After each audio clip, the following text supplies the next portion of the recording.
deck from set to set. Some new additions here from M15 include Ulcerate and Sign in Blood. Sign in Blood sounds great for this kind of deck. Not only is it cheap card draw, but it can burn the opponent. I'd be a fan. And with that, we are underway. McShane, your white-black devotion player, he's on the right. He started off with the Godless Shrine, and pretty much the telltale start by Blake Smith on the left is a Swamp into a Gnarled Scarhide. And you know, I would have to think this is between cards like Boros Reckoner, Brumaz, and Precinct Captain, I would have to think this is not a bad deck for our white devotion player. The problem with the black aggro list that I found is that you only have so many removal slots, and you need to make sure you pick the right ones for the right metagames. So something like Brumaz, for example, Blake just doesn't have a lot of answers to in his list. How gross is this? There was a main deck Keening Apparition on turn 2 for McShane against the mono black deck. Well, at least that's a 1-for-1 trade as opposed to Golgari Charm, which is unbeatable at any point. All right, the creatures will trade. Blake will put a Thrill-Kill Assassin into play. Some trouble on McShane's side, though. No third land, no second 2-mana play. And this black aggro list can be pretty merciless. I mean, it's got a really solid curve, and a lot of range as well. I mean, with all the various bestow creatures, even if you flood out a little bit, you still got a lot of gas. Yeah. Another Thrill-Kill Assassin for Blake Smith and a Gnarled Scarhide. And that's exactly what you were talking about. It is an unforgiving list. All right, land 3, though. McShane gets to play, and it's going to be Boros Reckoner. He can't give it first strike yet, but if it can get first strike, this guy looks like a pain in the side of Blake. Look, he's got a ultimate price in hand. This has been the bane of numerous beatdown decks since it got printed in Gatecrash. I remember this guy, if you recall, for those of you MTG Finance people, this was like a $25 card once upon a time, because I remember Naya Blitz was a thing, and if you're playing red aggro, this guy is a jerk. Oh, yeah. It's a jerk. He's going to 2-for-1 you. You just hope he doesn't 3-for-1 you if you kill him. Yeah. That's the best you can hope for, too. And it's not even like the floor of the card is low. It's a 3-3-for-3. Worst case scenario. Right. All right, Tormented Hero in play for Blake. He swung for 4 there with the Death Touchers, taking advantage of the fact that McShane could not give the Boros Reckoner first strike. And he's going to play a Banishing Light on one of the thrill kills. Now, something to keep in mind here, Justin has to be wary of Mogis' Marauder killing him from nowhere. He can only sit behind blockers for so long. So even though Boros Reckoner does lock out a lot of Blake's squad right now, he still needs to be cautious of his life total, because he can die out of nowhere even with a lot of blockers in play. Yeah, and I believe another ultimate price for Blake Smith. And at this Reckoner's just such a huge problem. All right, he's going to swing across here. He does play a copy of Boon of Erebos, so he may be able to go for that. Boros Reckoner is going to jump in front of Tormented Hero, and I think that's what's going to happen. It's going to boon the Tormented Hero. And this is still, Blake's still losing a lot of cards in all this, but these are the trades you kind of have to do when you're playing against Boros Reckoner with an aggressive deck. Right, so saying like, this is going to be a 2-for-1, right? So at least it wasn't a 3-for-1. Yeah. Like, at least he didn't lose the Tormented Hero as well. Boros Reckoner going to shoot that damage over to Thrill-Kill Assassin. So McShane ends up taking a fair amount of damage. He takes 4 off unblocked creatures and then a 5th one off the Tormented Hero trigger. Should put him down to 9. Yeah, so Blake still got to deal a lot of damage that turn. And again, not great, but it's always going to be bad. It's just a matter of degrees. I mean, if McShane had that 4th land there, I'm not sure Smith had a way to really get through it. Yeah. No, you're just waiting for Mogis' Marauder at that point. Yeah. And if you're looking at the lands, these are all the Dragon's Maze pre-release planes, actually, if you're wondering about them. This was something, was it if you completed the Dragon's Maze, you won this planes? Oh, nice. Yeah. Banishing Light takes care of Tormented Hero, and Blake Smith, in response, is going to ultimate price his own Tormented Hero to drain McShane for 1. Interesting play here. I think he's suspecting at this point that Justin is just not going to bring a lot of creatures to the table. It's also good, Justin's life total specifically matters there. Going from 11 to 10 in the face of a Mutavault and a 2-power creature means that now he goes down to 6.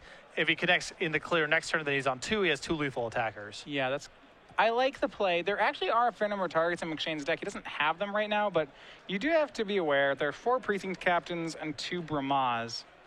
So he does have ultimate priceable creatures. And now he's going to 4, and now you have 2 lethal attackers. Right, but it's for Blood Baron of Viscopa. Want, want. So it's not monocolored. This card's got to be bad for mono black, right? Oh yeah, I played mono black. I played mono black aggro for a little while online, and Blood Baron is no good. You're gonna unleash your Rakdos Cackler, and Spiteful Return. So Blake's trying to create a board here that is enough damage that McShane cannot attack. Yeah, and he's got 9 damage coming on the way back on board right now. So Blood Baron can't attack unless Justin has some sort of follow-up. Like another Blood Baron or something like that. Yeah. Can't win them all. I'll tell you that right now. Can't win them all. Yeah, if Justin swings, then I think Blake would be very sad.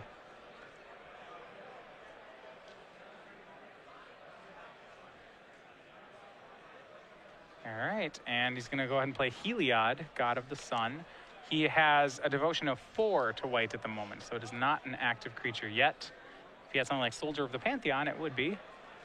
Well, that's about the best thing that Blake could ask for here is a card that doesn't add to the board at all, because it's not clear he can even beat the Blood Baron, much less anything else. Now, there is one check here. Heliod gives Blood Baron Vigilance.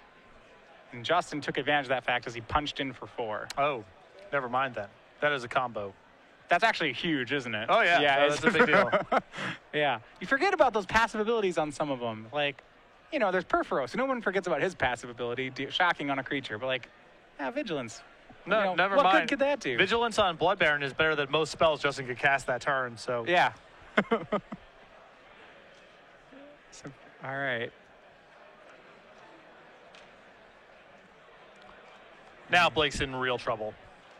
I remember there are 4 copies of Brave the Elements in McShane's deck, so that 1 mana he's leaving up here is not irrelevant. Yeah, this matchup seems real hard for Blake's deck. Like this draw, what was it? Justin stumbled a bunch here, and it looks like he's still going to get the game. Yeah. And I don't think Blake's draw wasn't to push over draw either. I mean, and there's no Mogus's Marauder. You know, things could have been better, but. Well, this is still a spot where if Justin blocks the wrong creature, Blake can he win the game from here if he's able to kill his own creature in response? So he needs to, yeah. And McShane, Justin's on that. He's going to block the Rakdos Cackler. Great play on his part. Yeah, Justin's sniffing out all the tricks here. Yeah, if Justin had blocked the wrong creature, Blake would kill him on that attack. Yeah, if he blocked Spiteful Return, for example. That's actually the one side. That's the only one that would have killed him if he'd blocked. Yeah. He could have put Justin down to 1, though. And now Spear of Heliod on combo. Justin's turn. Heliod and his Spear. I always like when the god shows up with the with the weapon. Yeah. Awesome. We see that with Thassa and Bident of Thassa. And, oh, man. Combo. Oh! Nykthos. Oh, boy. Oh, Johnny Steadfast, too. How much mana did he make there? Is it enough for a 2-1 enchantment as well? Does he have any leftovers? 4. 1, 2, 3, 4, 5, 6, 4. I think he can make a token. He's going to get counters on his guys with a Johnny. And so Johnny's going to go down. Remember, the Heliod does not give himself vigilance. So he's not vigilant, but the Blood Baron sure is. And he doesn't care that it's not vigilant. He's going to swing it off anyway. It's a ton of damage. I mean, and Justin's getting 5 on the way back. Blade doesn't even have lethal in play, even assuming he can answer the Blood Baron. So this is a pretty safe attack. Yeah. Pretty sweet interactions here. And Justin's going to life gain himself up to 10. And I guess Justin finally has that monocolored creature. But the ultimate price is no help in this game. And Justin McShane gets game 1. This is one of the tough things I found when I was building mono black aggro myself, is just you want different kinds of removal cards for different types of creatures. You want Doom Blades, Heroes Downfalls, Ultimate Prices, you know, the Bile Blights. There's an argument to have a mixture of those things or different cards for different metagames. The problem is if you have the wrong card in the wrong matchup, you die a lot of the time. And if Ultimate Price there is Doomblade or Bile Blight, I'm confident Blake wins that game. He just kills the Boros Reckoner, and Justin's too far behind. But because he had Ultimate Price instead, that cost him the game. Not to say that's a mistake in deck building. There's just a lot of different threats in Standard, and if you pick the wrong answer card, you're going to lose to different threats. You show up to Doomblade and you lose to Desecration Demons. Exactly. Yeah, it's impossible to, or even Mutavault's really bad, for the deck at various points too. There's all sorts of cards that, you have the wrong card, and that's what dooms you. All right, well, we will look at their sideboards here. All right, let's start with Mono Black Aggro. That one's in your wheelhouse. Okay, so when you're boarding in with his kind of deck, you never really know what you're playing against. I think he saw enough of McShane's deck where he can guess. Yes. But what does he have? He has 4 Thoughtseizes, 4 Freakish Cures, 2 Drown Sorrow, 2 Doomblade, 2 Dark Betrayal, and a Stain the Mind. 4 Thoughtseizes, those are easy to bring in. I think the 2 Doomblades, because he saw Boros Reckoner. That card's a nightmare. Want to bring in those.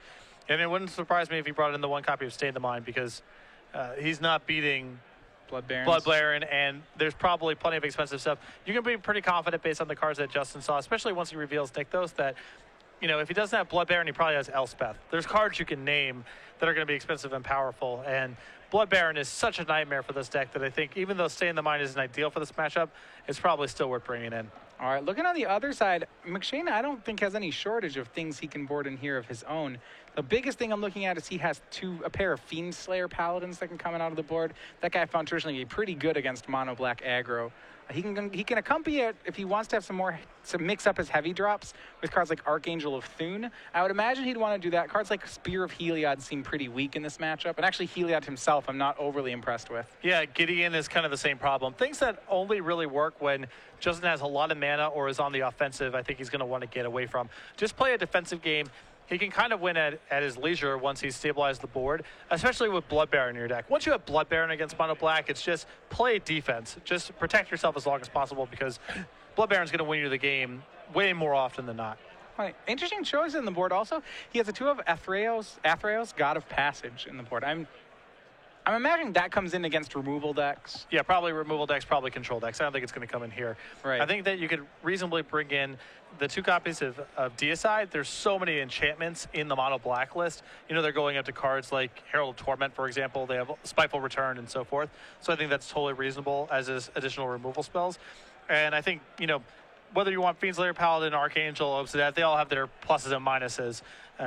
Fiendslayer Paladin is probably the best of the bunch. And maybe Archangel is better than some of the more expensive cards you alluded to.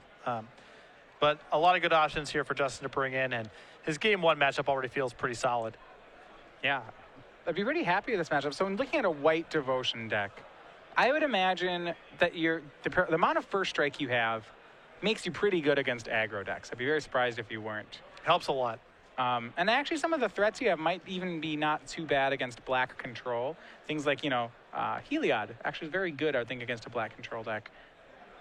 I would be wondering whether or not how well it does against a Revelation style deck. Yeah, you're lacking pressure. Your late game's not as good as theirs. These are traditionally the types of decks that struggle against Revelation strategies. Yeah, well, Mono White is interesting because Mono White as an archetype, historically you have White Weenie, and that's a pretty known archetype. But I think Mono White Control is this archetype that sometimes is around, but it's always been this deck that's this kind of it's a deck that really relies on its matchups. It's very good against aggressive strategies and really seems generally just bad against islands. Well, I think this deck probably has play even against mid-range strategies as well. Mm-hmm. Although I would imagine the card Stormbreath Dragon specifically is not pleasant for this deck because it's mono white, of course. But yeah. I don't think you're just preying on low-end beatdown decks with this list of the Justin's build. I think you probably have some games against most non-Revelation strategies. All right, we'll run to game 2. Blake Smith on the play. See how fast he can come out of the gates. Remember, there are no sweepers in McShane's deck. He's relying on cards like Precinct Captain and Boros Reckoner to patch him through the early game. Well, those are really good tools for stabilizing the early game. Yeah, he gets Fiendslayer Paladin now too, so it's always just first strikers. Seem very good. Yeah, first strike is insane against beatdown decks and mono black especially because they don't have any pump spells. They're either killing your creature, in which case it didn't matter really what you played, or they can't, and then first strike is awesome. Well, they do. It's Boon of Erebos. It doesn't even get around first strike. Yeah. All right, Tormented Hero, turn 1 for Blake. He swung for 2. He did not have a second land here, and it looks like he still doesn't have a second land. Yep. Although Justin, the second land being Nykthos implies that he doesn't really have anything to do. He may have no lands left in his hand himself. Oh, boy. Yeah, he certainly doesn't.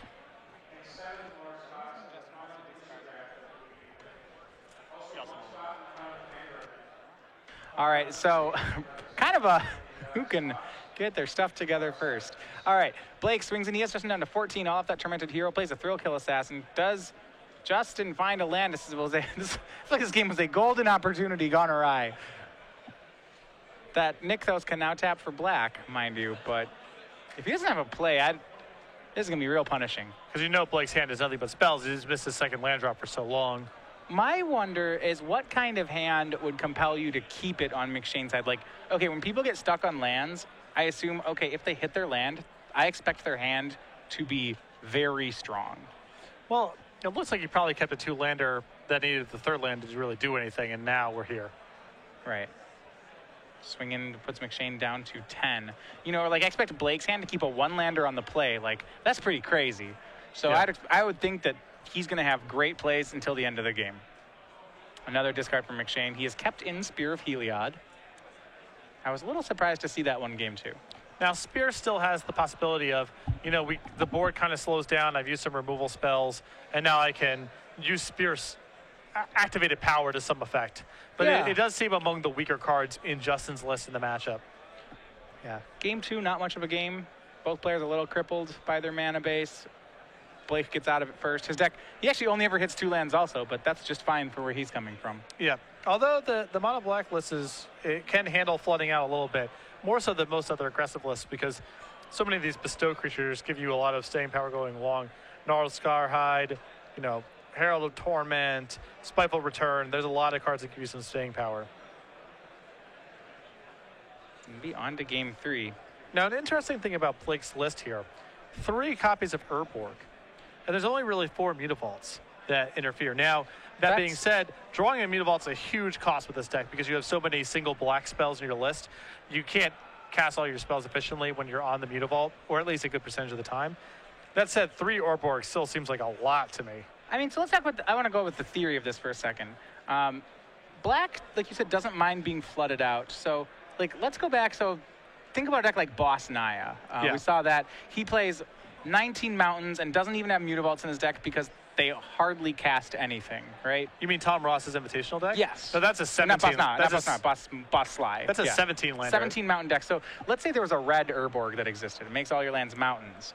I would think that kind of deck would just jam some Mutavaults and jam some red Urborgs if they were around, because whatever, if you legend rule your own lands, like, okay, so be it.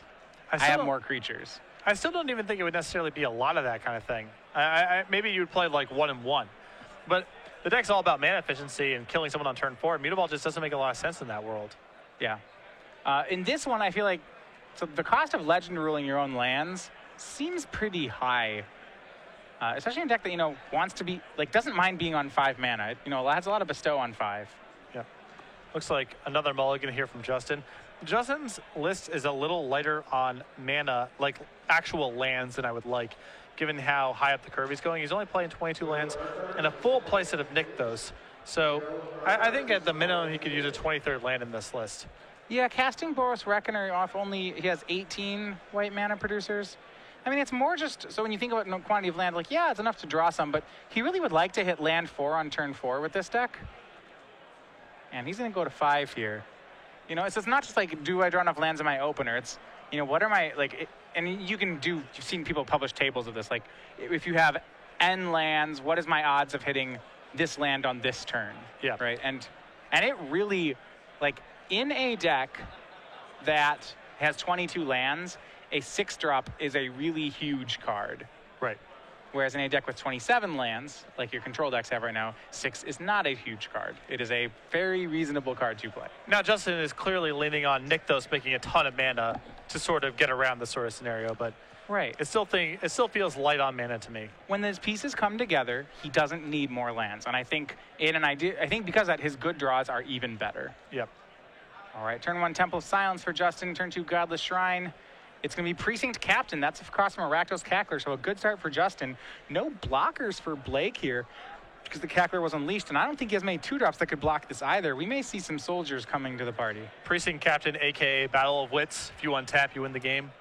This has been my experience with the card. It's just impossible to beat. You cannot beat this card if it starts All right, attacking you. So say you're on the mono black side, and Justin swings at the precinct captain, makes a soldier, plays second precinct captain, no land to go.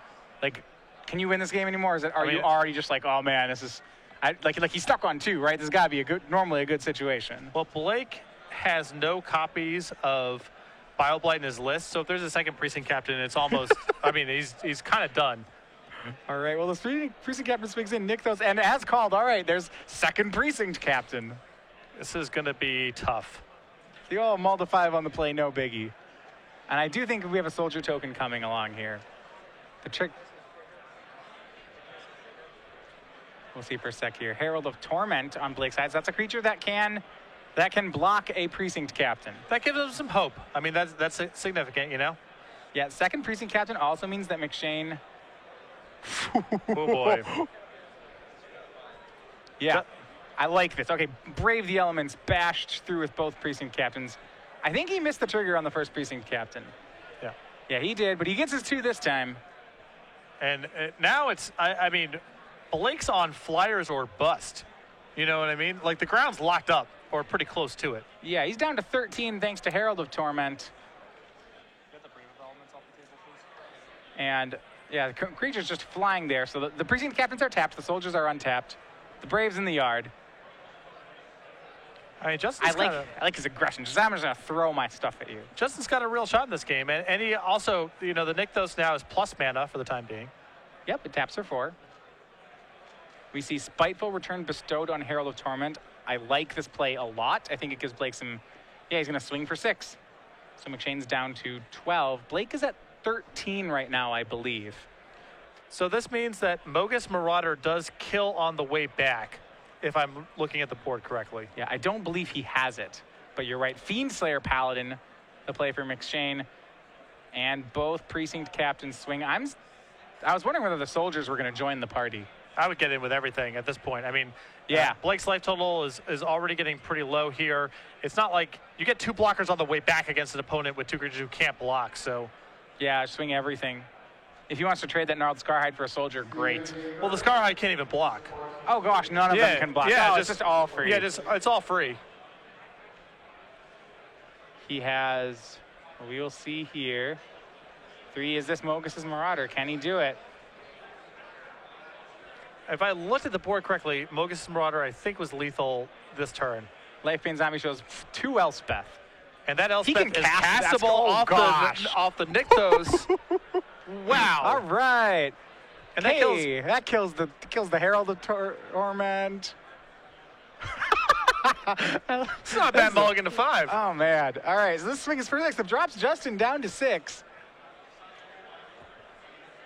All right. Yeah. Swing with everything. I mean, so say Blake had taken 2 last turn, he'd be at 7. Could he even survive this attack? He would be dead. If Justin had swung last turn, like swing would be lethal here. Well, I still think he's taking. Is the swing? It might even still be lethal. Keening. Oh. Okay, so that's wait. So we could have played Elspeth, but whatever. Nah. I think Keening Apparition might be better this turn. I know, that's the best part. So he's just going to swing the first strikers. He's leaving back a soldier army here, but this seems like, it's not as aggressive as it could be, but Fiendslayer Paladin has lifelink, and... Oh, things are really bad for Blake right now, but I think Justin should have been more shoving these tokens in. He's getting 2 on the way back, and the only thing that's going to happen here is either Blake casts Mogis' Marauder, and nothing you can block, or he's not really attacking you on the way back because he's not going to be able to beat your army of soldiers. Blake's on Mogis or bust here. For sure. I don't even think Mogis' Marauder does it anymore. Well, McShane moves up to 8. No, it should. It still does. It still kills him. Blake can take all 6 here. Gonna go get some more soldier tokens. Those 2 represent 2 more. He has 6 tokens in total. Boon of Erebos is the draw. Is that enough? He has Intimidate. He's gonna kill him, isn't he? Yeah. Yeah. He gets him. That's a swing for 8. It's a Bestow of Gnarled Scarhide. That's 8. Yeah, leaving these Blake tokens. I think leaving these tokens back on defense just killed Justin. I mean, he missed several attacks there. And that's gonna do it. I think he left him at 2. So Blake Smith there, beating the army of precinct captains takes the game in 3. All Yeah, right. no, it's one of those things where, Justin played pretty solid Magic there for the first 2 games. And then the third game, I don't know if he was frustrated because he mulliganed to 5 or what happened there, but that was a game I think that was very winnable.